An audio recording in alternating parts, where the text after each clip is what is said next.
digital services firm, whatever that is. It doesn't sound like something I would be on board with. Assistant professor at the University of Washington, executive director of the Software Freedom Conservancy, and a copyright and technology attorney.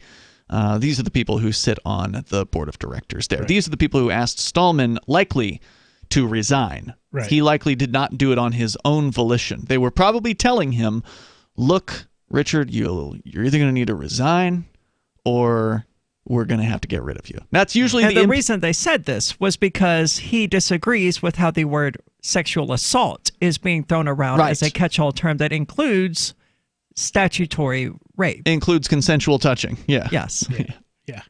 So, it's interesting to me to think along these lines that a lot of people who are involved in this, right, it tend to be on the sort of liberal spectrum of things who are redefining this sexual assault and rape and all these things to exclude or ignore or sort of change and ignore the involvement of physical force and violence, right? Like avoiding that topic and not using it to define terms, just that becomes irrelevant. Whether or not violence or physical force was used, I think it would be beneficial. Doesn't come into the definition, right? Well, I think it would be beneficial for the discussion for us to define rape. Well, sure. Rather than leaving it to the liberals that you're criticizing, give us a definition of rape. Sure, I would think that rape would absolutely include physical violence, right? I would think that it would be physically forced sex. That's how I would define forcible sexual penetration. Right. Forcible. I don't even know that necessarily penetration would have to be involved. I would say forcible sexual contact would be enough for me to define as a kind of rape, right? I would just say non-consensual sexual activity. Yeah, sure. Okay. Yep. I mean, I can see that definition, but I mean, is it worse for penetration to occur than, let's say, some horn dog comes up, gives you a bear hug, and just like humps on you? Yeah, sure. I think lots of things. It's not quite the same. Yeah, I mean, sure. I think lots of things are to degrees, right? Like obviously it's and even still, even if in that case, I think that it's somewhat subjective, right? Because your degree of offense to that behavior could be enormous, right? You're right. You could be accepting of it. You could really not want that to happen. If Mark were here, he would argue that there shouldn't be a difference between that and actual penetration. He would argue that penetration isn't any more serious. I think that's what he would argue. I mean, I don't want to put words in his mouth, but I would argue that penetration is significantly more think it serious. Is too. Yeah. I think it is too. I would absolutely agree. Yeah. I wouldn't encourage anyone to go up and just start humping strangers. Right. But dogs do it all the time. Well, yes, but we are supposed to be a little bit more socialized. But nobody accuses the dog of but sexual given time assault. and opportunity, the dog would probably engage in penetrative where the opportunity presented. But I think that the thing that I find interesting is that with this whole refusal to discuss the involvement of force just is interesting in that it feels like liberals do that already in their politics when presented with the fact that their philosophy and reliance on government solutions to problems involves using physical force and violence on other people. It's interesting. You bring that up to them, but you bring that up to most liberals, and they can't handle it. They can't, literally, they mentally can't process the ideas of physical force and violence. And it seems like that carries over to discussing sexual assault and rape, in that they don't want to define it in regards, they don't want to nail down that definition to include physical force or violence. They don't want to include that discussion. It's like they don't ever want to discuss physical force and violence to nail down or define anything. So it's just that I just found, as I was kind of thinking about this, I'm like, wow, it's interesting that transitions so smoothly, that even when you're talking about rape and sexual assault, liberal-minded collectivist statist people still can't talk about physical force and violence to define terms. And it's interesting. I find they break down into two categories. The ones that are like, oh, I would never advocate for force. I would never. Denial. And then the other ones who are like, thugs. Yeah. No problem. Yeah. We got to do what we got to make the world the way we want it. Right. Yeah. Thugs. But most those are the real draconian, Machiavellian. They don't apologize for it. Yeah. Exactly. Yeah.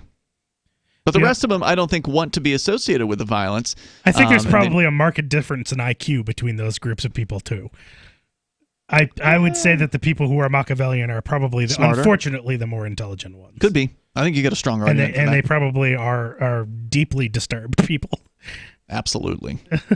I find the cognitive dissonance to be particularly appealing, or not appealing, but interesting, because I work with a number of young people, millennials, generally people who are even younger than I am. And their general position is that they love Bernie Sanders, despite him coming out and saying, you can be wealthy, all you have to do is write a best-selling book. Right. And just being so firmly and completely part of the 1% who advocates for war, violence, and all of this other nonsense that they don't support, but that they don't care about. They just forget it. It's doublethink, as Orwell described in 1984. Well, they just have lots of incentive. Yeah, they just don't allow themselves to think about it. Free schools for everyone. Which would ideally... We'll forgive your student loans. 855-450-3733. Again, that's 855-450-FREE, as in free student loans. This is George Norrie from Coast to Coast AM and History Channel's Ancient Aliens, and we're proud to promote amazing energy, nutrition, and skincare products from Jeunesse. Visit gcnlife.com for products like Luminesse. The Luminesse anti-aging skincare line restores youthful vitality and radiance to your skin, reducing the appearances of fine lines and wrinkles with stem cell technology. There's also Instantly Ageless, which works within 2 minutes, reducing under-eye bags, fine lines, wrinkles, and pores. Jeunesse has products to help you with how you look and feel in a very short time. Nobel-nominated Dr. Vincent Jampapa has designed several products helping the body perform better. Jeunesse products have a 30-day money-back guarantee, and they're available up to a 25% preferred price discount. See all of the amazing Jeunesse products at gcnlife.com or call toll-free 1-844-443-6637, 1-844-443-6637. Let me ask you something. What are you doing when you put money in a 401k or IRA, or store jumper cables in your vehicle, or purchase health insurance? You're preparing. You're preparing to ensure you have enough money for retirement. You're preparing for when your car battery dies, or to have assistance paying a major unexpected medical bill. That all makes sense. The same goes for building a food storage plan. You're preparing for when emergencies or disasters strike and shelves go empty at your grocery store. The best way to prepare is with My Patriot Supply. They've helped 1 million hardworking Americans become more self-sufficient. My Patriot Supply sells hundreds of items, including dozens of emergency food kits, at mypatriotsupply.com. It could be an earthquake, a cyber attack freezing our banking system, or a disaster that shuts down our power grid for weeks. For all these emergencies and more, get your supplies and prepare today at mypatriotsupply.com. No more rushing to find empty store shelves because you're too late. Do it now so you're ready. mypatriotsupply.com. Free Talk Live. Now, in the light, there was a being. He started to moonwalk. Are you saying Michael Jackson has come back from the alien spaceships? And he said, I am Michael Jackson. See, I called it. There we go. You talk with God throughout your life. You heard this voice that you recognized as God telling you, do you believe in magic, inviting you to look out the window, where you then saw Michael Jackson coming down from a rainbow ray of light coming from the sky. So what happened then? Did he, invite you to his playland or whatever it is he has? 9 months later, the virgin birth happened again. Wouldn't that be ironic? A lot of things happened that night. He asked if he could resurrect himself inside of me. I'm like, yeah. Called it. Did you have Michael Jackson's baby? I had Michael Jackson. Free Talk Live, 7 nights a week from 7 to 10 Eastern, live on the Liberty Radio Network at LRN.FM. There are lots of ways to listen to Free Talk Live. Our podcast has been around since podcasts began, and now the FTL feed is loaded with content besides our full show archives. Did you know that we make it easy for you to customize your podcast subscriptions? We have different feeds, one that includes only our full shows, one with just the Daily Digest, and one with just the Edgington Post. You decide what you listen to. It's quick and easy to customize your feeds at feeds.freetalklive.com. That's feeds.freetalklive.com. Cell 411 is a free app for Android and iOS that replaces government-controlled 911. Cell 411 allows you to preset a group of friends or private organizations to show up in any emergency. Cell 411 is a nightmare for the state because it proves their so-called services aren't needed. Cell 411 has had thousands of installs, and of course it's covered by the BIPCOT no government license. Cell 411 because your friends won't shoot you when you're in trouble. Without the government, who would build the emergency services? You and Cell 411. Get it today at getcell411.com. You're listening to the best liberty-oriented audio streamed around the clock, on the air, and online. This is the Liberty Radio Network at LRN.FM.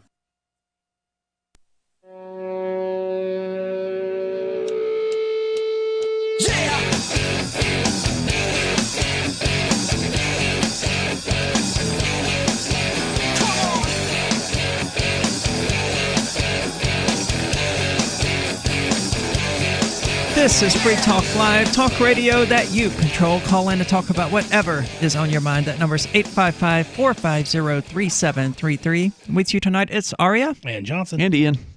And Ian.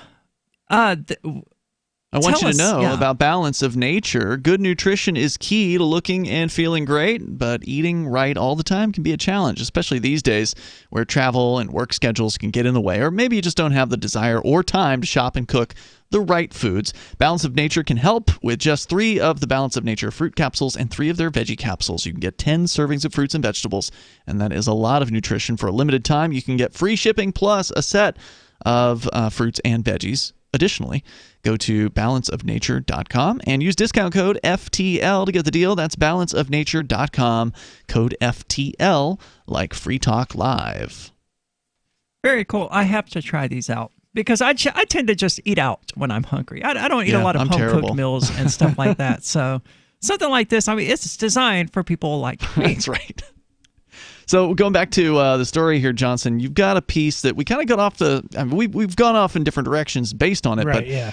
It was originally about women in the United States claiming, about 6 or so % of them claiming their first sexual experience was rape. Yep. It gets worse further in the article. Evidently, the Department of Justice estimates that 1 in 5 women in the United States have been raped. Right. So that would be 20%. That's right. So, of those, I guess around a quarter of those, I guess, would have had that be their first experience with sex. So it says here around 7% of those women reported being aged 10 or younger when the attack occurred, of that 7%. And in the nationwide survey of 13,310 women did not explicitly use the word rape, but Dr. Laura Hawks, the lead author who is a Harvard Medical School researcher, argued that any sexual encounter with penetration that occurs against somebody's will is rape. I think I would accept that term, yeah. If we allow for sexual molestation to be its own category as well, which wouldn't involve penetration, but would still be immoral. Yeah. Well, this person says any sexual encounter with penetration that occurs against somebody's will is rape. I accept that definition wholeheartedly. What about without penetration? Then what if they hold you down and masturbate over you? Yeah, see, I consider that still to be at least a sexual assault. That would still be a sexual assault, right? There's violence involved, there's force involved, there's coercion, and it's sexual in nature. I think that's at the very least qualifies as sexual assault in that case. And I think the word assault, because they're being held down. Yeah, and I think that the word assault is fully, justifiable in that particular case. By the way, pleasuring oneself might be more safe for radio. I mean, it's not technically against the rules to say that. I thought it was the scientific medical term. It is. Just saying. Noted. Yeah. So it says here, if somebody is verbally pressured into having sex, it's just as much rape, she added. And I thought the radio acceptable term was to say touching junk. But you should say that. Yeah, sure. Well, it sounds like she contradicts herself here by talking about verbal pressure makes it rape as well. But on the other hand, she's saying any sexual encounter with penetration that occurs against someone's will is rape. Yeah, if it's against somebody's will, that's I don't know if you definitely could rape. use verbal pressure to actually make someone do something that is against their will. Right. Now, it may be pathetic, but some guy who's like, please have sex with me, just I was begging verbally you. pressured into buying this timeshare, and therefore it's not a legal contract because they applied sales tactics to me. I have this car that I got at a dealership, and those pesky card salesmen, they were applying verbal pressure to me, and therefore that's just ridiculous. That's a ridiculous argument. I agree. The report found women whose sexual experiences was forced were more likely to go on to experience reproductive health problems, such as pelvic pain and issues with their periods. Women were also twice as likely to say they were in fair or poor health than those whose first experience of sex did not involve being coerced. I wonder why that is. Probably just general mental well-being. If somebody just not taking care of themselves. Yeah, if somebody's dealing with that sort of thing going on in their past, they're probably not overwhelmingly happy. So when asked how they're doing, they're more likely to respond, I've been better, or I'm fair. Let's say that, we also know that a lot of these situations occur with people that are close to these people and in their families. And let's say that they're not coming from the best family life situations. So they probably didn't grow up in great conditions. So that would make a sense that would also generally probably imply that there's going to be statistically some problems there. So it goes on here to say they were also more likely to have unwanted pregnancies and abortions. Those seem to me like odd stats to track in regard to one's rape past. Sure. I mean, yeah. I would think that just as you a were reminder pointing needs out, to be put out, right? That correlation is not causation. Yeah. Right? Well, as you were pointing out, I think it's that most of these women who are from homes where they could have been abused when they were 9 or 10 years old are going to be low-income homes, which have higher rates of unwanted pregnancies and abortions. Yeah. This is interesting. The average age of the women coerced into sex was 15 years old, while the average age of the attacker was 27. In almost half of the attacks, the women report being physically restrained. The research, that's interesting, in half. Almost half of the attacks, women report being. So they weren't physically restrained at all in the other half. The research is based on an analysis of responses from women who took... excuse me. The research is based on analysis of responses from women who took part in the U.S. government health surveys from 2011 to 2017, and so predates the #MeToo movement against sexual harassment and assault. Nearly 1 in 5 women in the U.S. have been raped, according to the Federal Center for Disease Control and Prevention. I don't believe that statistic at all. Well, and I know that makes me a terrible person, and the left just revoked my women's card. Okay, so why not? Why don't you believe that 1 out of 5 women have, at some point in their life, been raped? Because I have to think better of human beings than that. Okay, so another important question here is, when they say 1 out of 5 women say they were raped, does that include statutory rape? Yeah, does it include statutory rape? Does it include rape where there was absolutely no physical coercion whatsoever? Does it include the only verbal pressure? Right, the talking into of having sex. Come on, apparently baby. That's now rape. You know you're gonna like it. I mean, is that I was raped? What does that mean? Apparently, these words don't mean anything anymore. With all of those things included, I could see how it could get to 1 in 5. But as far as actual rape, thinking it's 1 in 5 would just completely destroy my faith in humanity. Yeah, a lot of violence. I mean, unfortunately, and I think that you could probably get a lot closer to the real numbers of what violent rape if you were to look at the rape statistics for men, right? Because what are they? Actually, yeah, I don't. How many men out of how many men generally in their lifetime get raped? I'll let you guys be the researchers on that one while I continue with this. But I don't know that it's going to be a fair assessment. Because they won't. I don't think it's entirely fair, but I think you get closer. Right? I just think you get closer. You might get closer, but it's still going to be way off, because I think a rapist is going to be significantly more likely to seek out a female target than a male one. Maybe. I mean, I don't know that that's are necessarily straight. true. If you actually look at it's simple numbers. If 97% of people are straight and, I don't know, 5% of people are rapists, then you're going to have a higher proportion of straight people who are rapists than gay people. Except for a lot of rape is probably going to occur in prison, right? That's one thing. And another thing is that rape, if you learn about the psychological factors that drive rapists, it's not really about sex as much as it is about power and subjugating a victim to the person's will. And I would guess that the psychological act of subjugating someone so physically, a male over another male, might even be more satisfying for someone who that's their driving goal, right? Is subjugating the will of another person. I don't know, but I would like to know, like it's horrifying to think about, but I have some information on male rape. All we can talk about that coming up. 855-450-3733. Are we way off base here? Are we talking insanity to you? Give us a call and let us know. 855-450. Tell us about your rape. Oh my God. Business owners, you want more customers? Accept cryptocurrencies. There's people all around you just waiting to spend money at your store. If only you would take it. I know, you've been waiting till someone else makes it easy. Well, good news. HelpMeTakeBitcoin.com adds Bitcoin to your point of sale, totally free. Use the same equipment you already have, now with Bitcoin. And unlike credit cards, there's no fees. Let the guys at HelpMeTakeBitcoin.com bring new customers to your store. HelpMeTakeBitcoin.com. Are you able to set your own schedule, work, play, or sleep whenever you want?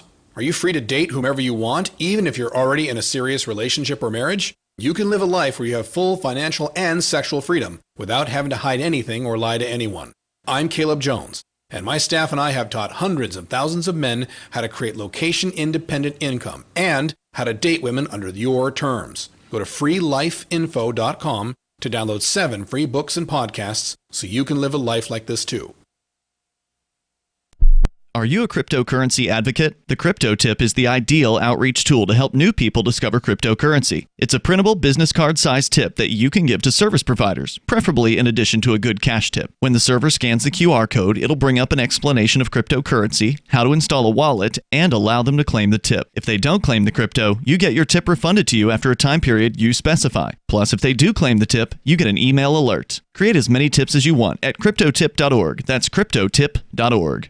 LRN.FM now has a Discord. Discord is a free text and voice chat platform, and we now have our own server with a bunch of channels at discord.lrn.fm. You can join other listeners as they chat about various things during our live shows, or anytime, day or night. Discord software is available cross-platform, so you can have it on whatever device you want and take your chats anywhere. Join our Discord at discord.lrn.fm. That's discord.lrn.fm.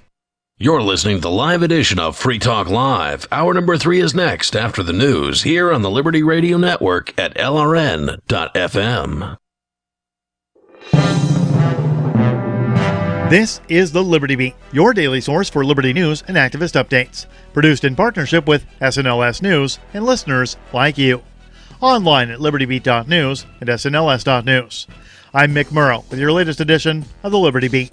Gold is trading at $1,501, silver at $18.01, and Bitcoin is trading around $10,231. Today's prices are brought to you by InnoScale. Take off with Managed Cloud. Looking for a safe, secure way to store your important files online? Let InnoScale handle it for you.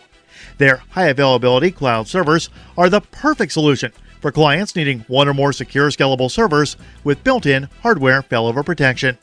For details, see them online at innoscale.net. In the news, citing what First Amendment advocates have called an unconstitutional system of controlling what federal employees can and cannot say about their work, President Donald Trump's Justice Department on Tuesday filed a lawsuit against NSA whistleblower Edward Snowden over the publication of his new memoir. The day the book Permanent Record was released, the DOJ filed its lawsuit claiming Snowden had published without submitting the book for pre-publication review. The DOJ is not seeking to block publication of the book, but is instead arguing that Snowden should not profit from the story of his 2013 decision to leak files about the NSA's phone and email spying program, since he did not have permission from the government to share the information. The government wants all proceeds from the book and is asking Macmillan Publishers to keep any revenue from being transferred to Snowden. Government approval is required of federal employees before they write or speak publicly about their work, a requirement that the ACLU says has kept millions of Americans from being able to speak openly about the government. The Liberty Beat is sponsored in part by Brave Botanicals, high-quality kratom and CBD at reasonable prices with excellent customer service. Brave Botanicals is activist-owned and mission-driven and believes so strongly in the power of kratom, they're giving it away for free. Just go to freeounceofkratom.com for a free ounce of kratom delivered to your door. Just pay shipping. That's freeounceofkratom.com. This is the latest edition of the Liberty Beat. Find us online at libertybeat.news and snls.news. Your news now continues. The times are changing when it comes to drug prohibition and the war on drugs. And that's just as true in Europe as it is in the United States. The Mind Unleashed reports that in the United Kingdom, rising drug deaths, along with greater tolerance and open-mindedness towards substances like cannabis, are stirring talk of a reassessment of British drug laws, including the legalization of such drugs as cannabis, cocaine, and heroin. Such a move would spell a dramatic reversal of its decades-long war on drugs in favor of a public health approach.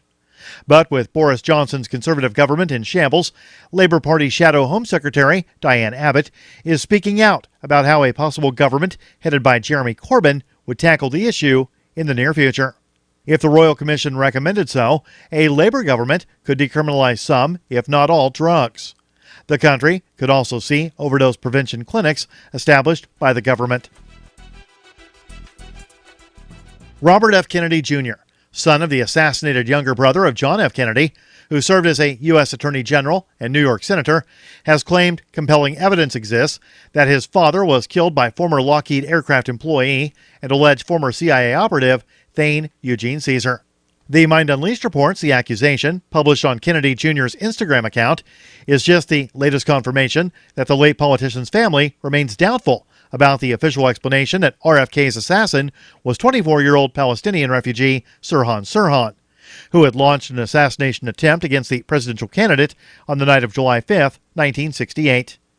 The then-senator had just concluded a speech greeting his primary win in California before he was murdered at the Ambassador Hotel in Los Angeles. Caesar, who died last Wednesday at the age of 77 in the Philippines, had long been tied to the assassination of RFK by historians, according to Heavy. Support for the Liberty Beat comes from the Conscious Resistance Network, featuring videos, news reports, and articles from a spiritual anarchist perspective. Experience the Conscious Resistance at theconsciousresistance.com. How would you like to have your business featured on the Liberty Beat? You can. Just send an email to libertybeat@snls.news for details. This is the Liberty Beat, produced in partnership with SNLS News and listeners like you. The Liberty Beat is online at libertybeat.news and snls.news.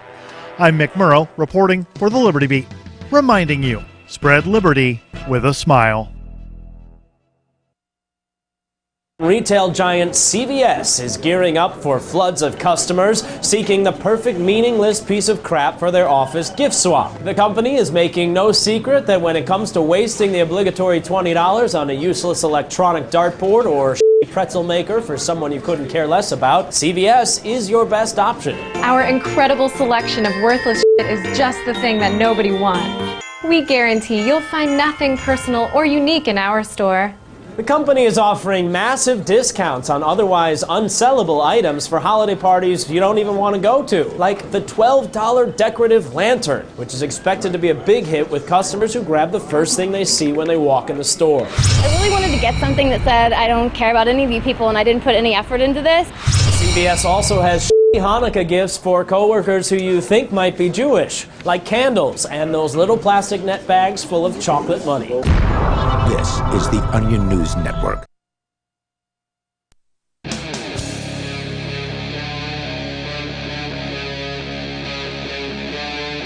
Free Talk Live.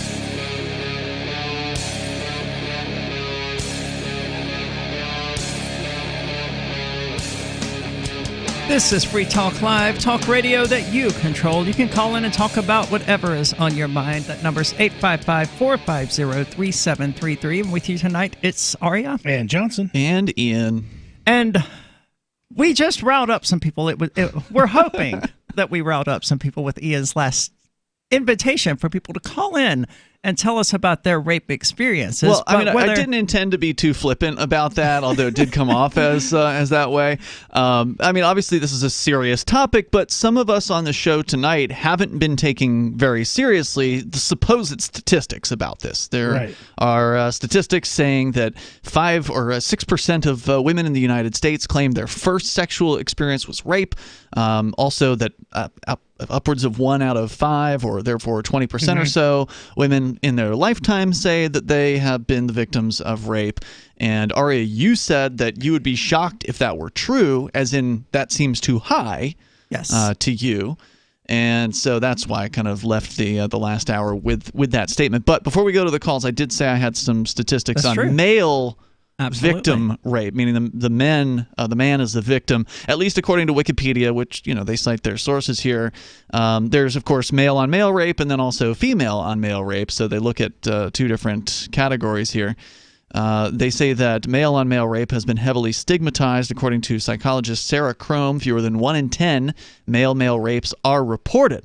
As a group, male rape victims reported a lack of services and support, and legal systems are often ill-equipped to deal with this type of crime. Several studies argue that male prisoner rape as well as female prisoner rape are common types of rape which go unreported even more frequently than rape in the general population. The rape of men by men has been documented as a weapon of terror in warfare. In the case of the Syrian civil war, the male detainees experienced sexual abuse such as being forced to sit on broken glass bottles and getting their genitals tied to a heavy bag of water, or being forced to watch the rape of another detainee by the officials. Wait, so essentially what you've just said is that 10% of men are raped. No. They said that fewer than 1 in 10 of the rapes are reported. They do not claim to know how many of the actual rapes happen. So of whatever the statistic is, they think it could be 10 times higher than what it actually is. And then with female on male rape, they say it's under-researched compared to other forms of sexual violence. Statistics on the prevalence of female on male sexual violence vary. One study found 23.4% of women, so that's in line with your 1 out of 5, or close to it, more like 1 out of 4, but and 10.5% of men reported they were raped, while 6.6% of women and 10.5% of men reported they were victims of attempted rape. A 2010 through 2012 study by the CDC found that 1 in 17 men, or just about 6% of them, reported being made to penetrate at some point in their lives.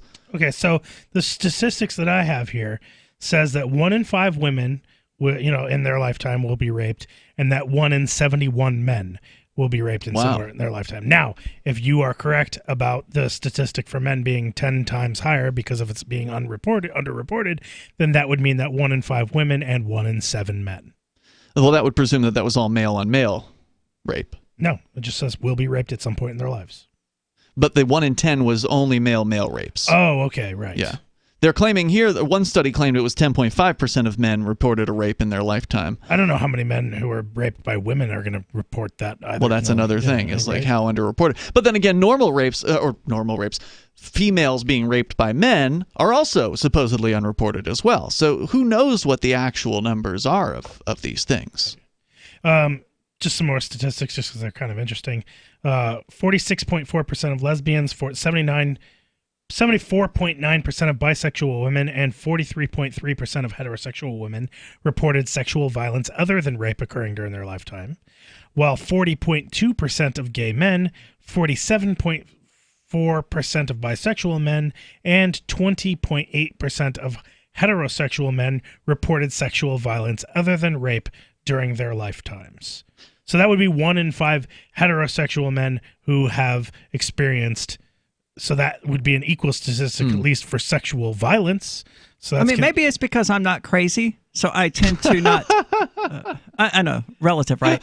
So I tend to not date people who are psychotic and violent.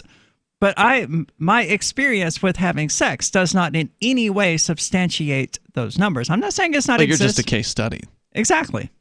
A little bit more here. The surveys where found... are all of these female on male rapists? Where are all of these bisexual rapists? Where are all these male rapists hiding at? You would think by this point, simply by the numbers, I would have run into one of these people on accident. Well, I hope it's not your next one there, Aria. Well, it goes on. Okay, so 91% of victims of rape and sexual assault, according to this, are female. 9% are male. In 8 out of 10 cases of rape, the victim knew the person who sexually assaulted them. And 8% of rape cases occur while the victim is at work. 8 out of 10 is really, the 8 out of 10 knowing. That's a really interesting statistic because it suggests that you're not that likely to be, just grabbed off the streets, assaulted in some dark alleyway or whatever. It's more likely going to be the uncle or the boyfriend or the, somebody that you trust. Or the aunt. A little bit more. Surveys found that male victims often reported only female perpetrators in instances of only being made to penetrate. Among male victims who were raped by being penetrated, 86.5% reported only male perpetrators. A 2008 study of 98 men interviewed, which is not a large sample, on the U.S. National Crime Victimization Survey found that nearly half of the men who reported some form of sexual victimization were victimized by women. So, it's really hard to get a real understanding of what the reality of this situation is because there's such a wide differentiation in what people define as rape. And then, how much of it's actually reported and tracked and all that. It's tough. We do have a caller, though. We do, but she dropped from the amp only line. It appears to be dropping people randomly. I recommend that she use one of the normal on-air call-in lines, and I don't think she has. Oh, she has indeed. You are correct. I don't think there's any difference between the reliability of one line versus another. Well, she did get kicked twice from the amp only line. Anyway, okay. Vaginitarian, you're on Free Talk Live. What's on your mind? Hey guys. The perfect caller for this conversation. I actually had a quick complaint I was going to do about David from New Mexico, but when Ian said, "Hey guys, tell me about your rape," I felt like I had to call in. All right. So my first sexual experience was rape. It was my dad's stepfather, and it happened to my two aunts as well. And I was young. I was under 10. And so this is like basically your step grandfather, essentially. Yes. Okay. Yes. Yeah. No, it's not pleasant. It's not a great topic of conversation. But because people don't talk about it, it sort of made me want to be more open, so that maybe it'll help other people out there. Yeah. Thank you for that. And try to keep it as radio friendly as you possibly can. You said you were under the age of 10. Yeah, I was 5 when it first happened. Oh my. Yeah, it was pretty young. But he did it to my dad and my 2 aunts. So all within one family, that's 4 of us right there. So as far as the statistics go, I think... Hold on. Before you even go any further than this, how your father, and maybe you can speak to this, but how could... If this happened to your dad, how could he have let you be around this guy? Yeah, that's part of the family... everybody's got their family problems, and I honestly, my life outside of that incident is very well, so I don't want to complain too much, but I blame him, it happening to him when he was a kid, and it just messed him up, and I was lucky that it didn't mess me up as much as it did him. So, wow. Yeah. It's tragic to hear. If somebody had put a bullet in him the first time that he attempted to rape them, there would be significantly fewer victims in the world. It sounds also like it's a small amount. This might lend credence to a sort of a smaller amount of people that generated a larger number of victims. Can we keep Vaginitarian? Can you stay with us to talk a little bit more if you feel comfortable with it about this? I want to know what happened to this guy. It would definitely be good to know that, this person ultimately got what was coming to them. Either he attempted to rape the wrong person or what have you. But, Johnson, that's an excellent point. These numbers could be skewed because, one rapist rapes 10 women. Living in a more free society isn't going to help you much if your life isn't free.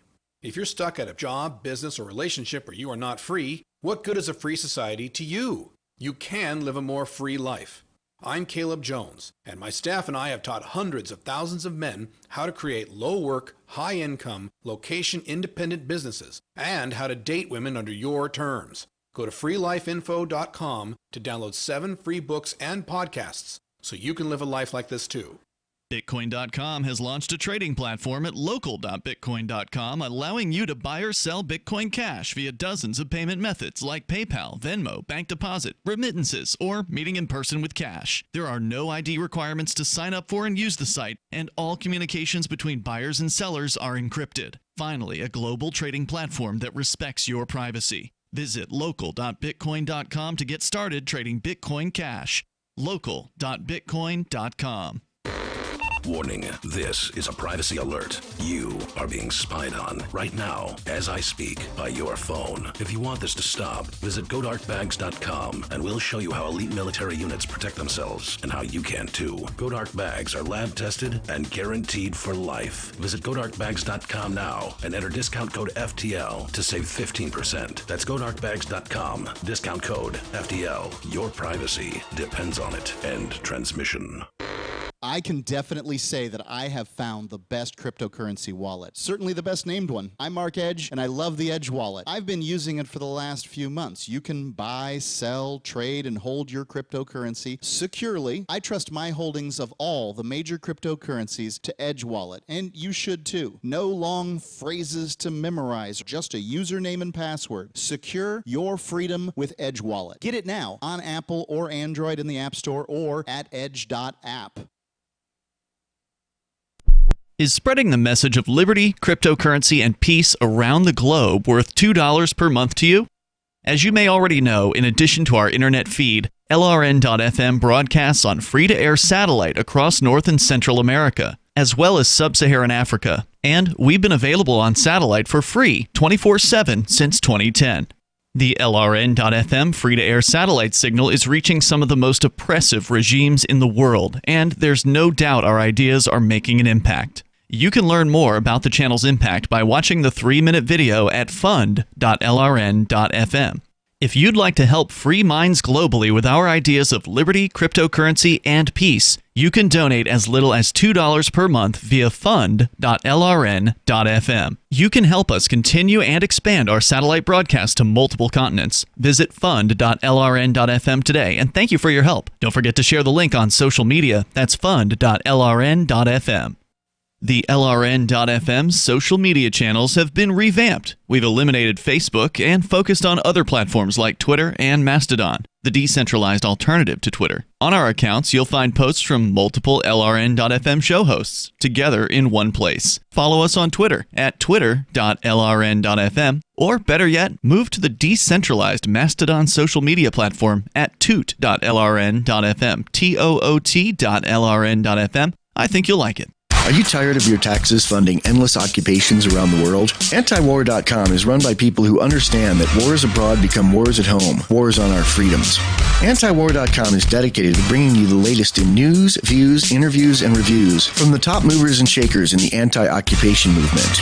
Antiwar.com has it all, from thorough foreign policy analysis to interviews with whistleblowers who used to run the military-industrial complex. Anti-war, pro-free market. That's antiwar.com. Do you love Twitter? Make sure you favorite the LRN.FM Twitter account so you can receive our tweets at twitter.lrn.fm. That's twitter.lrn.fm.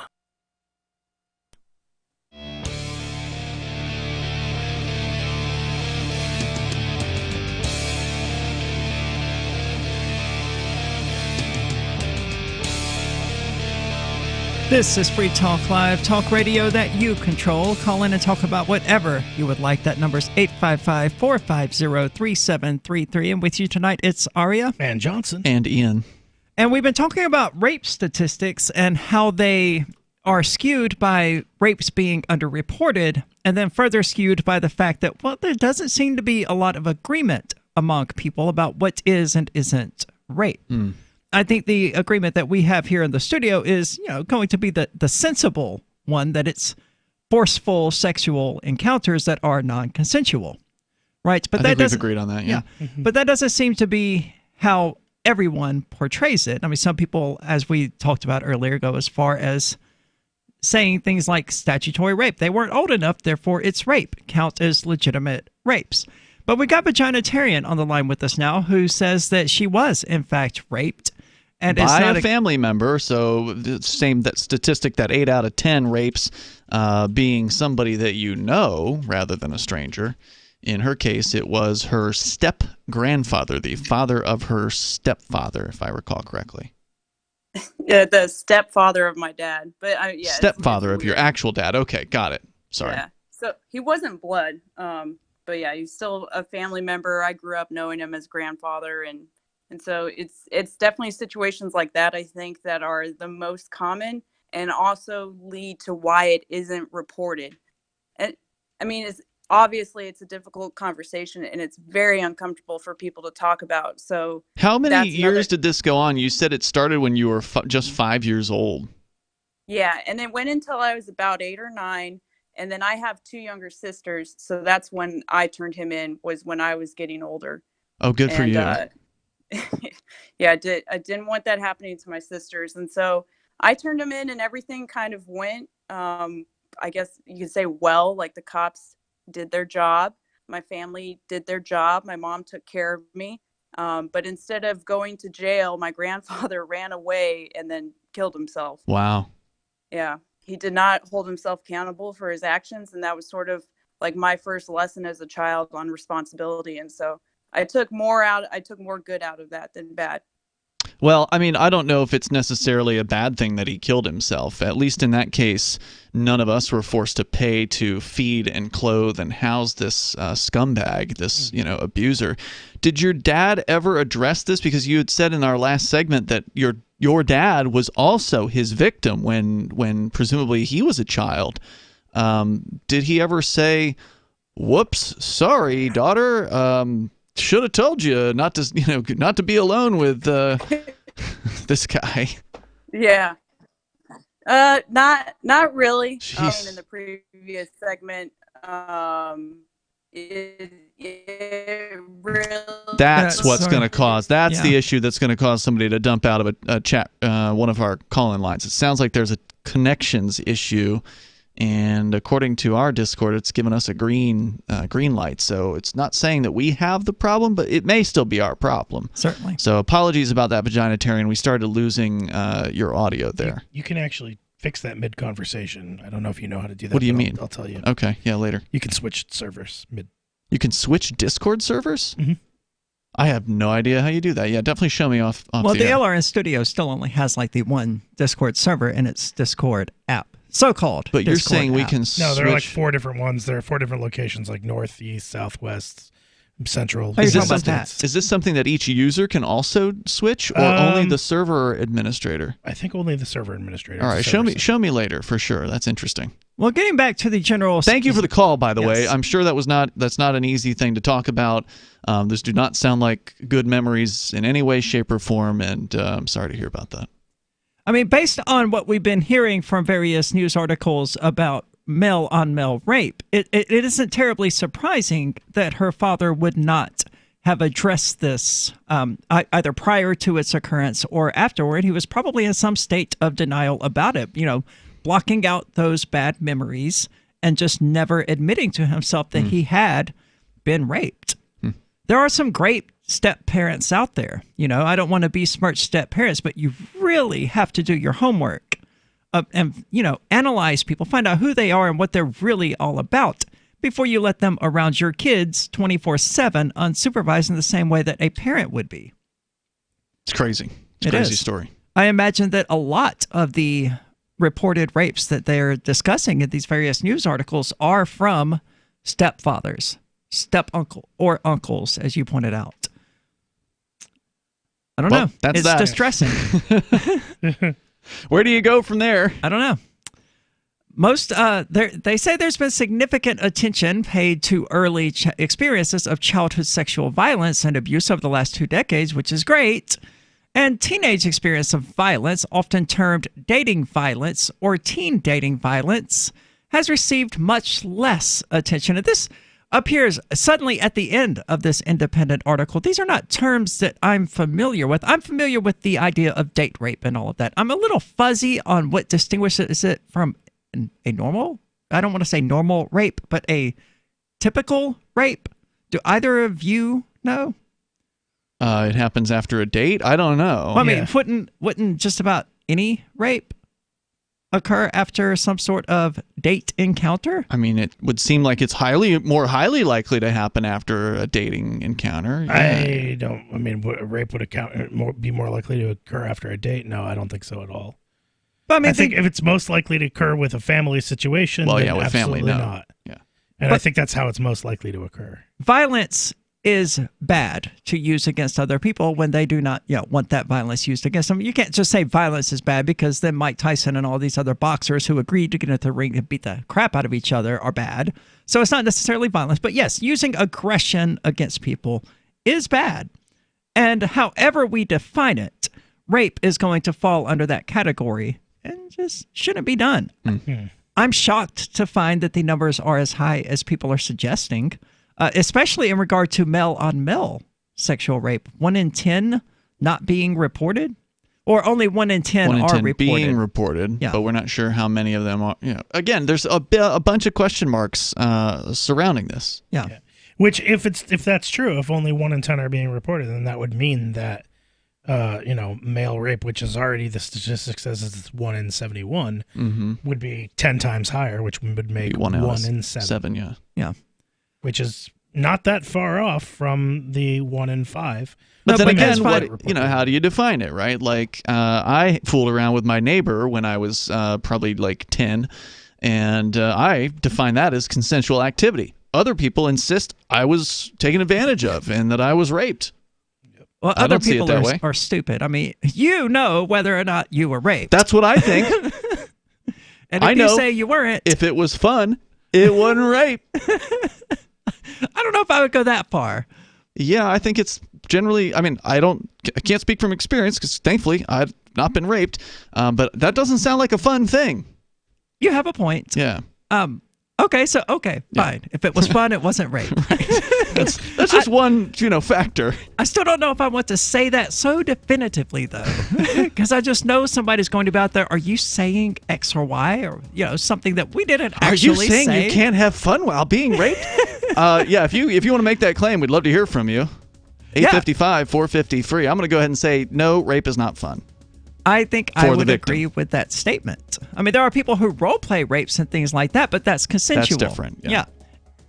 More coming up. Gold has definitely been on the move recently, and there is no more secure investment historically. McIlvaney ICA has been helping people take delivery of precious metals and find storage options for decades. They've helped thousands of investors with their precious metal IRAs. Call ICA today for your free portfolio review at 800-525-9556 or download their free report online at ICAGoldSilver.com to learn how you can double your gold and silver ounces even within an IRA. 800-525-9556. ICAGoldSilver.com. Free Talk Live is now on more than 200 radio stations nationwide. We've had more than 18 million podcast downloads, and we claim millions of listens a month. We're a multimedia ad venue with print, email, web, and terrestrial radio marketing platforms. We strive to have ad packages that cater to advertisers big and small. Contact me today at mark@freetalklive.com to see what we can do for you. mark@freetalklive.com. If you're a local advertiser, contact this station. But if you can service a national audience, contact me, mark@freetalklive.com. Hi, I'm Derek J. To me, an activist's calling is to actively work to advance a cause.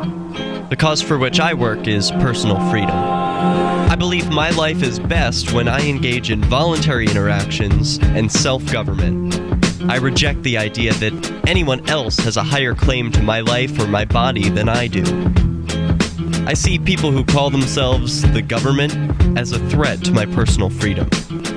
I realize you may feel differently, but my relationship with the people who call themselves the government is completely involuntary. If Starbucks used some of its money to drop bombs, I wouldn't shop there. So why would I support the American empire? The empire does not require my consent. Derek J's Victimless Crime Spree. Watch it for free and order the Director's Cut DVD at victimlesscrimespree.com. That's victimlesscrimespree.com. Bitcoin.com has launched a trading platform at local.bitcoin.com, allowing you to buy or sell Bitcoin Cash via dozens of payment methods like PayPal, Venmo, bank deposit, remittances, or meeting in person with cash. There are no ID requirements to sign up for and use the site, and all communications between buyers and sellers are encrypted. Finally, a global trading platform that respects your privacy. Visit local.bitcoin.com to get started trading Bitcoin Cash. local.bitcoin.com. Some of you asked, and now we've delivered. LRN.FM's live Keene, New Hampshire studio shows are now streamed in HD on Twitch. Visit our channel at twitch.lrn.fm and give it a follow. If you have Amazon Prime, you get one free subscription on Twitch. If you use it on our channel, Twitch will give LRN.FM a monthly piece of your Prime subscription cost. So please watch, follow, share, and subscribe to twitch.lrn.fm. That's twitch.lrn.fm. This is a special alert for business owners, consultants, coaches, folks planning retirement, entrepreneurs, and anyone who is saving and investing to build a financial future. You are likely aware that financial privacy for most people has recently died a miserable death. And let's face it, without privacy, there really is no security, is there? Bankrupt governments and banks on the verge of collapse are perhaps the biggest threat to your financial future today.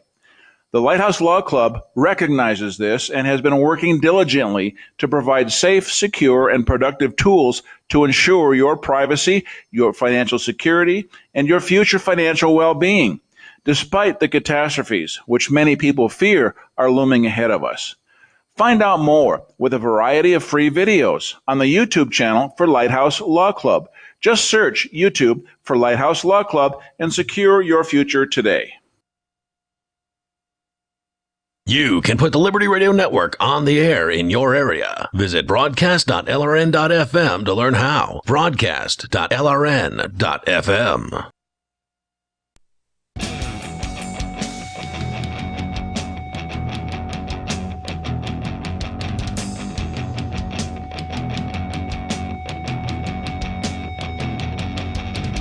This is Free Talk Live, talk radio that you control, 855-450-3733. And with you tonight, it's Aria. And Johnson. And it's Ian.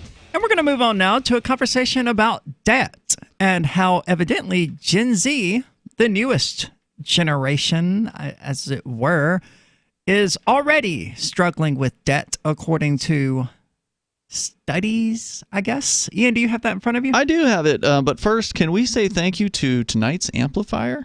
Absolutely. That's going to be Farmer Garrick of Harvest and Blooms. I'm not sure what. Yeah. So he's what level? He's a silver amplifier. Excellent. Which means he donates $5 per month. You can donate more if you want, but $5 is all that we ask. You can check that out at amp.freetalklive.com. And that helps us. Yes, we use it to advertise, market, and promote the show, amp.freetalklive.com. And that's just to help us get onto more local radio stations throughout the country. We got 200 plus right now. We do. It's very awesome. It's an exciting time. We can do 300, but it does take some, money and take some effort, and your $5 a month can help us out. Go to amp.freetalklive.com. You'll get perks. You'll get access to the AMP chat rooms on our Discord servers. We get the AMP only Facebook group for those of you still hanging out on Facebook, and a few other perks as well. Just go to amp.freetalklive.com. But if you are in serious debt, then please enjoy the show for free. We don't want to be a part of your financial burdens here. There's a story from BuzzFeed News, or BuzzFeedNews.com is where this is coming from. Millennials. Even though their logo is BuzzFeed.news. It is, yeah. They probably have both. Let's I imagine they have both of them. Millennials. So this is actually about both millennials and Gen Z. And now, Aria, you are a millennial. Yes. Correct? Johnson and I are like the Zennials. We're kind of the borderline in-betweens of the millennials and the Gen X. Like, I personally, I don't like generations. I think it's not fair to generalize people by, oh, well, you were all born in this time frame, so you must have similarities. Well, imagine me with the other millennials, with the Antifa and communist freaking Bernie Sanders supporting millennials, right? Mm-hmm. They wouldn't like you very much once they heard you open your mouth. Yeah, they don't like me. Yeah, they want me to close my mouth and sit down and shut up and let the white saviors speak for me. So, I don't like putting people into these categories, but at the same time, there are people in these categories, and there are things that are true about some of the people in these categories. Obviously, this doesn't apply to everybody who's a millennial. So, just a real quick side jaunt here. What was your first concert? Megadeth. See? In the mid-90s. I think I feel Gen X. I was just thinking like Gen X. I'm like, yeah, my first concerts were, like Ozzy Osbourne and Limp Bizkit. Yeah. So I think that throws us into the right? I feel like I'm Gen X because I grew up in the 80s and 90s, and was that time frame. And I don't remember what year it was. It must have been like 1996. Now, to be fair, most Gen X people, though, didn't really grow up focused on computers or the internet. So I feel like that's what separates me and makes me feel more like a Zennial, because I identify a lot with people from the younger generations, because I, even as maybe somebody who's Gen X, grew up way more focused on computers and the internet than my peers, like dramatically so. Sure. Like I was, really young, claiming, "Hey, your computers are going to be the future of everything. You guys better pay attention to this." Yeah. And my dad was a computer tech guy when I was growing up, so I learned how to build computers when I was pretty young. Yeah, you and I both know how to, build computers, and we were streaming audio, internet radio, in before it was cool, 2000, early 2000s. Before they had 90s. Podcasts, we were doing streaming audio 5 years before that. Yeah, I started doing internet radio in the 90s, so that, makes... So did I, late 90s. Yeah. So millennials carry an average of $27,900 in debt, not including mortgages. Just leave that one out. According to new data released by Northwestern Mutual. But Gen Z is close behind them, the oldest of whom they say are now 22 years old. So Gen Zers are just starting to get out of college. They have an average debt of $14,700. Now, I mean, that must include college, right? Because, I would imagine that. Yeah. That would be the only way that I would think that someone 18 through 22 could amass a $14,000 debt. Well, they actually get into, if not like a car note. I was going to say, I would say that I've got close to that if I consider my car in there, but you got to consider that. But I also have assets that far outreach that. So yeah, so you have a debt, but you're not in debt, and you're also not really a millennial. True. But they get into some of the sources of the debt here in a moment. So having a sizable debt at a young age is the new normal, according to Chantel Bonneau, who's a wealth management advisor at Northwestern Mutual. She says, quote, "There are lots of people who exit school, and before they start their first job, they have debt. That's a different situation from 30 years ago. Millennials' main source of debt is credit card bills." Ugh, while the worst kind of debt. Right. While Gen Z is student loans. In a previous poll by creditcards.com, 40% of millennials said the top reason they carry a credit card balance was daily expenses such as groceries, childcare, and utilities. That right there, that's how you build up a $24,000 debt or whatever it was that said that millennials had. $27,900. Yeah. That's how you do it. Using it for daily expenses. If you don't have the money for it, then you don't need to buy it. That's right. Putting it on your credit card when you don't have the money for it, how are you going to pay that credit card? You're not. You're going to pay minimum payments. Yeah, you're going to pay the minimum payments, and you're going to be under that for the rest of your life. One of the biggest things that I advise millennials to do that I think is a huge thing is to make sure that in your bank account that you don't consider $0 in your bank account $0. You need to redefine zero. What do you mean by that? Okay, so what I mean is that you should have a number in your bank account that is always increasing, right? That is what you consider to be zero. So let's say $500 or $1,000. Consider that to be zero. So if you have it, and in a lot of cases, I've seen people who have savings accounts, right?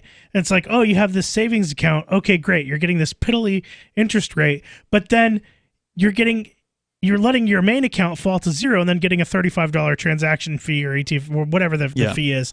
You're getting crazy ATM fees because you're withdrawing money from your account, not keeping cash on hand, or doing all these weird financial things that are costing enormous amounts of money, which you could just fix by, instead of having looking at investment instruments like savings accounts and the interest rate that's on those, and not really taking the time to just sit down and not be afraid of and really approach the subject of money and just think about it for a little bit. Like, oh, how much are you actually making? Oh, how much am I actually losing in fees? Oh, how much am I spending on coffees per month or cigarettes or alcohol? You gotta have the pumpkin spice. I'm spending thousands and thousands of dollars on these things that maybe I could go without a little bit. Right. How much would I have? See, what you're arguing, though, is what the Greece government did when they presented austerity to the public.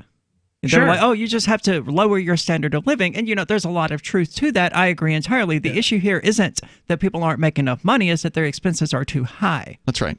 But it's hard to present that without sounding callous. Like, oh, well, just quit smoking, quit drinking, quit having friends, quit going out with people. That's callous. I've heard people also... It disregards the human element. I've also heard a millennial accountant, I won't name, who has specifically said...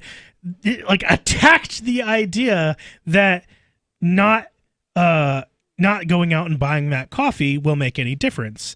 And that coffee, it's medical bills and this other debt and all these other things that are causing debts. But you think that not having this coffee will make an impact. Well, actually... Wait, you're saying the accountant was saying go have the coffee? Yeah, go have the coffee. Don't worry about it. That's not really going to make that kind of a difference, and it's ridiculous. It's going to make a huge difference. It's ridiculous to say that it won't make a difference. I have to agree with the accountant here, because somebody who's impulsive enough to spend the last $4 they have on a cup of coffee is just going to find somewhere else to spend it if they don't. I mean, that's what people who live in poverty do. But it's that mentality that is the problem. That's what needs to change. Right. Yeah. And the only way you're going to change that is through the willpower of deciding that you need to change your habits and sticking to that. That habit alone, if invested, could become a fairly substantial sum of money in a fairly short amount of time. 855-450-3733. Most of you know that heart disease is the #1 silent killer in the U.S. What if I told you for just $54.95 a month you could fight against heart disease naturally? At Heart and Body Extract, we've been helping thousands of people get back to a healthier heart. Don't just take my word for it. Check out all of the success stories at hbextract.com, or to order, call 866-295-5305. That's 866-295-5305. hbextract.com. Don't risk it when you can take charge of it.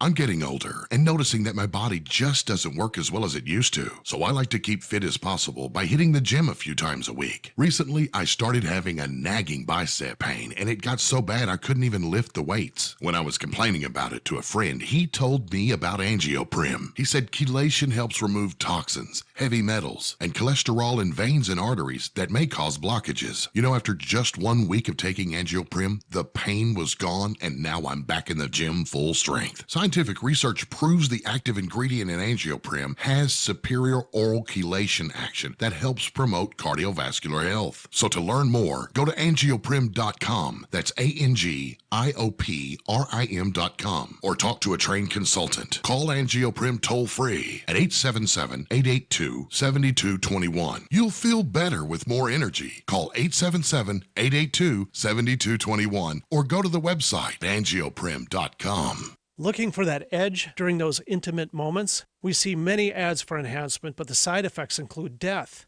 At GCN Team, we should change the Healthy Body, Brain, and Heart Pack to the Healthy Libido Pack. The brain and heart are not the only organs that require a healthy vascular system. For proper blood flow at the right moment, go to GCNteam.com or call 877-878-4203. That's 877-878-4203. That's 877-878-4203.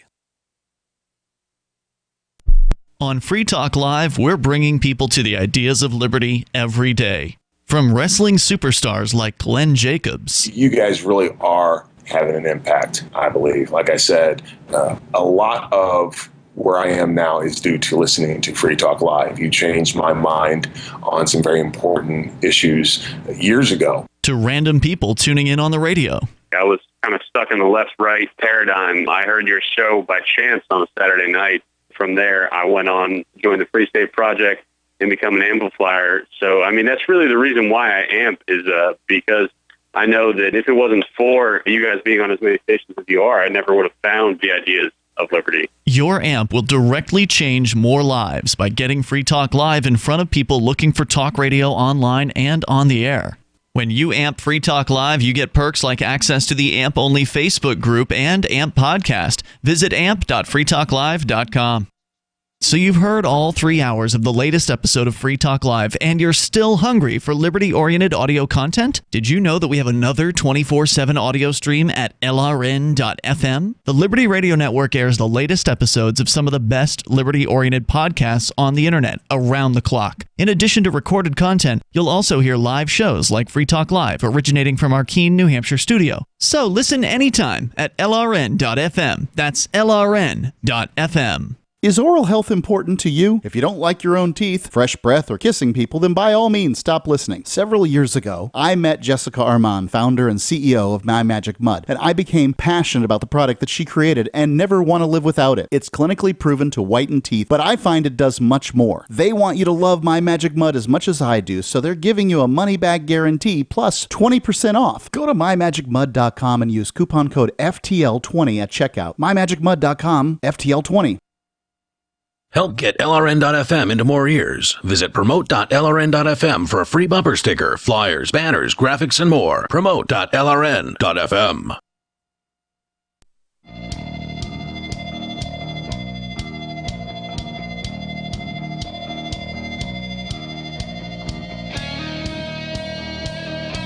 This is Free Talk Live, talk radio that you control. Call in and talk about whatever you'd like. That number's 855-450-3733. If you're quick, you can still get on with us tonight. But with you tonight, it's Aria. And Johnson. And Ian. And although we've been talking a bit about millennial debt and how people, really debt is a matter of expenses versus income. And too often people, they take the income side of things like, oh, no, we just need to increase the minimum wage to $15 an hour or whatever, and that will lift all of these people out of poverty. No, it won't. No, because their spending habits are to spend what they earn, so they'll just spend more. Yeah, I'm from a family of these people in Mississippi. I've watched them do it my entire life. It doesn't matter. They could make $20,000 a month. They're going to spend it every single time.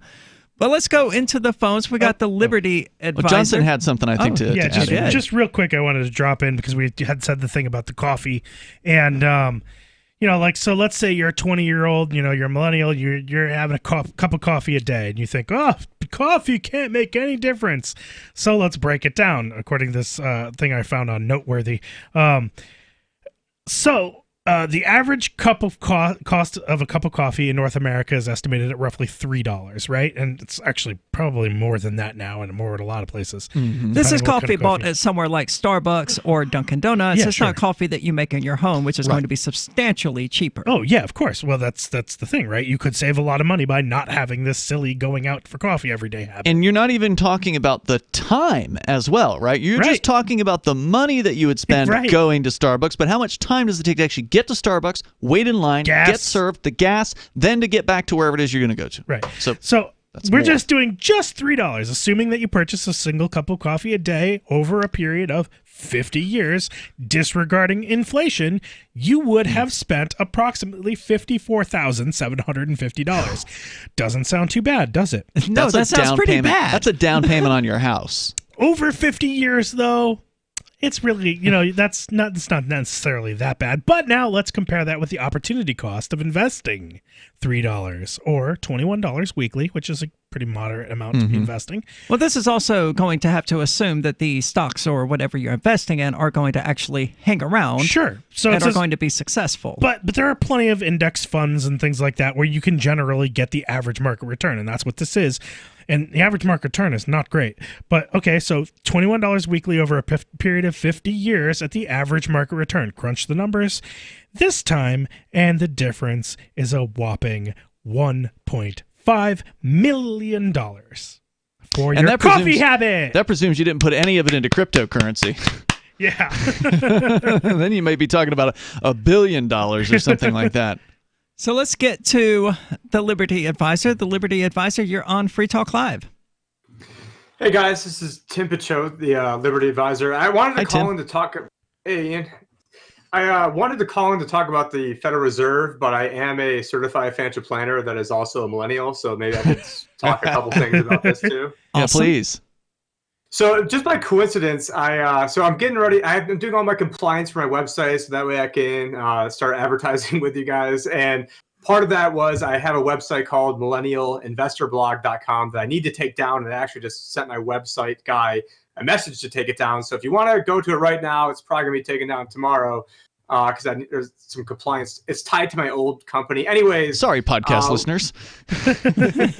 Yeah, sorry, podcast listeners. But anyways, one thing that I have on there, it shows that if someone were to invest $5,000 a year from the age of 18 to 26 and never invest again, and then you have investor B that starts at age 26 and contributes $5,000 a year all the way through age 65, assuming they both earn 8% per year, investor A, who never contributed again after the age of 26, would actually have slightly less money than investor B. And one person had to invest $45,000 and the other invested $200,000. So that's just the power of compounding money. And I've got some other videos on there, but that was $5,000 a year. Speaking of habits, I mean, that's like just over a pack a day cigarette habit, you know, Right. like that's, I mean, it's not, these are things that people can change, whether it's the coffee habit or a cigarette That's more like habit. a 3-pack a day cigarette habit, really. Nah, 2 packs. I mean, 1369 is 365 into 5,000. So that's $14 a day. Okay. Yeah, that was just sort of a coincidence that I just that I logged on, and that's what you guys were talking about because I wasn't listening earlier. But what I did want to talk about was the Federal Reserve this morning had to inject $53 billion into the market. And what happened last night is that the banks were paying up to 10% to borrow money overnight last night.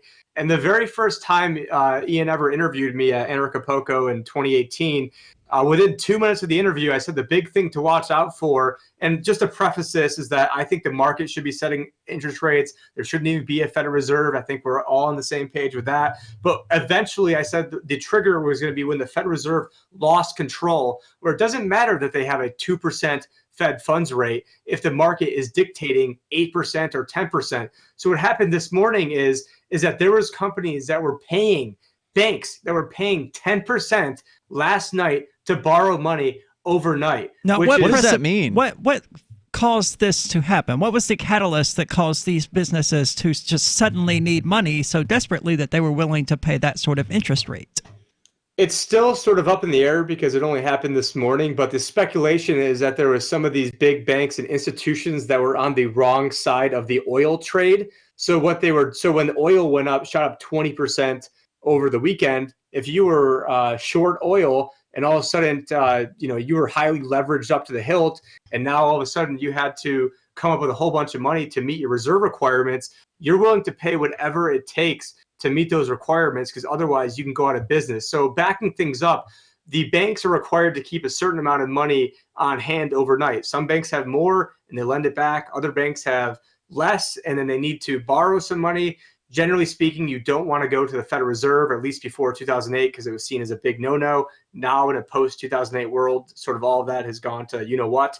And last night, there was companies that were willing to pay, banks that were willing to pay 8 to 10% in order to meet the reserve requirements. And the only reason they were willing to do that is because they had to do that. So if you can only borrow money at 8%, that's the cheapest money you're going to get. And so this morning, the Fed came in with over $53 billion. The New York Fed came in, that is, and had to basically save, in air quotes, the overnight repo market, which it's crazy because last week you could borrow money for 30 years at under 2%. But now the banks, which are supposed to be, the safest, and again, air quotes, they were charging each other 10% to borrow money last year. I'm just trying to understand this. I'm not a financial expert at all, and a lot of this is like Greek to me, dude. You're saying that these banks are required, because they're essentially franchises of the Federal Reserve, to borrow a certain amount of money to have on hand. If they don't have it, they have to borrow it from the Federal Reserve, and they just got jacked on the rates from 2% going up to like 8 or 10%.